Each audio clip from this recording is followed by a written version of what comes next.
আজকের ঘটনাটা কয়েকটি পর্ব নিয়ে ঘটিত। তাহলে গল্পে ফিরে যাওয়া যাক। আপনারা শুনছেন মাইশাস টাইনি ওয়ার্ল্ড। বর্ষার শেষ দিক, কুয়াশা নামছে আগেভাগেই।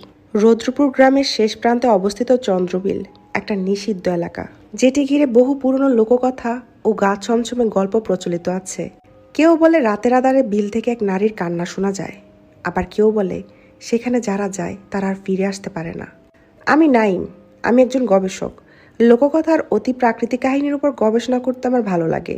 এমনই কিছু নিয়ে গবেষণা করতে করতেই একদিন খুঁজে পাই চন্দ্রবিলের কথা।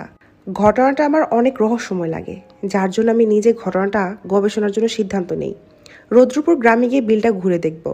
যেই ভাবা সেই কাজ। সঙ্গী হিসাবে সঙ্গে নিলাম ক্যামেরা, রেকর্ডার আর কিছু নোটপত্র। কিন্তু গ্রামে ঢোকার আগেই স্থানীয় কিছু মানুষ আমাকে অনেকভাবে সাবধান করে দেয় ওই বিল সম্পর্কে। ওই বিলের ধারে যায় না সাহেব, ওখানে রাত হলেই কিছু একটা জেগে ওঠে। আগেও শহর থেকে কেউ এসেছিল আর ফিরেই নাই। আমি তাদের এসব কথায় কান্না দিয়ে উড়িয়ে দিই। আমি একজন শিক্ষিত যুক্তিবাদী মানুষ। রহস্য ভেদ করে সত্যটা বের করে আমার নেশা। যদিও আমি এই ভূতের অস্তিত্বে বিশ্বাস করি, কারণ এর আগে অনেক ভৌতিক বিষয় আমি গবেষণা করেছি। পর্ব 2, বিলে প্রথম রাত। বিলটা দেখতে শান্ত আর নিরীহ। জল একদম নীরব, যেন নিঃশব্দে শ্বাস নিচ্ছে। চারপাশে জনমানব শূন্য। দিনের বেলাও কেউ বিলের আশেপাশে আসে না। কিছু জলজ আগাছা, কিছু শুকনো গাছ আর এক অদ্ভুত পচা গন্ধের সৃষ্টি হয়েছে এই বিলের অদ্ভুত পরিবেশ। দিনের আলোয় বিলের চারপাশে কিছু ছবি তুলে নেই, আর স্থানীয় কিছু মানুষের সাক্ষাৎকারও নেই। কিন্তু আমার আসল পরিকল্পনা ভিলের দ্বারা একটা রাত কাটিয়ে দেখা। সত্যি কি কিছু হয়? সত্যি কি এই বিলে অদ্ভুত কিছু ঘটে?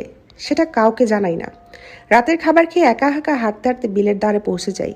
চাঁদের আলোয় কুয়াশার ভিতরে পড়ে অদ্ভুত পরিবেশ সৃষ্টি করেছে। ক্যাম্পিংয়ের টেন্ট খাটিয়ে সবকিছু গুছিয়ে রেকর্ডার চালু করি, ক্যামেরা স্ট্যান্ডে বসিয়ে দিই। প্রথম ঘন্টা কেটে যায় নিরিবিলি নিঃশব্দে। শুধু বিলের দ্বারে ঝিঝি পোকার ডাক শোনা যায়। এইভাবে আরো কয়েক ঘন্টা কেটে যায়। ঘড়িতে আনুমানিক 1:30 থেকে 2টার মাঝামাঝি হবে। ক্যাম্পিং টেন্টের দরজার বিলের মুখে করে বসে আছি। হঠাৎ করে বিলের চারপাশের পরিবেশ বদলে যায়। বাতাস ভারী হয়ে আসে। আমার চারপাশে শীতল হাওয়া বইতে শুরু করে। হঠাৎ এক দমকা হাওয়ার ঝাপটা দিয়ে আমার ক্যামেরার সামনে দিয়ে ছায়ার মতো কিছু একটা চলে যায়। আমি এখানে কিছুটা ভয় পেয়ে চিৎকার করে বলি, কে ওখানে? কিন্তু উত্তর আসে না। শুধু একটা ফিসফিসানি ভেসে আসে বাতাসে, যেন কেউ বিলের পানির মধ্য থেকে বলে উঠছে, ফিরে যা, বাঁচতে চাইলে ফিরে যা। পর্ব 3, অতীতের অভিশাপ। পরের দিন সকালে আমি স্থানীয় মুরব্বীর আব্দুল চাচার কাছে যাই। লোকমুখে শুনেছি তিনি নাকি গ্রামের ইতিহাস জানেন। তার কাছে অনেক অনুরোধের পর তিনি বিলের রহস্য সম্পর্কে বলতে রাজি হন। তিনি বললেন, এই বিলে আগে ছিল এক অত্যাচারী জমিদারের রাজপ্রাসাদ। আমার দাদার কাছ থেকে শুনেছি। সেদিনের কথা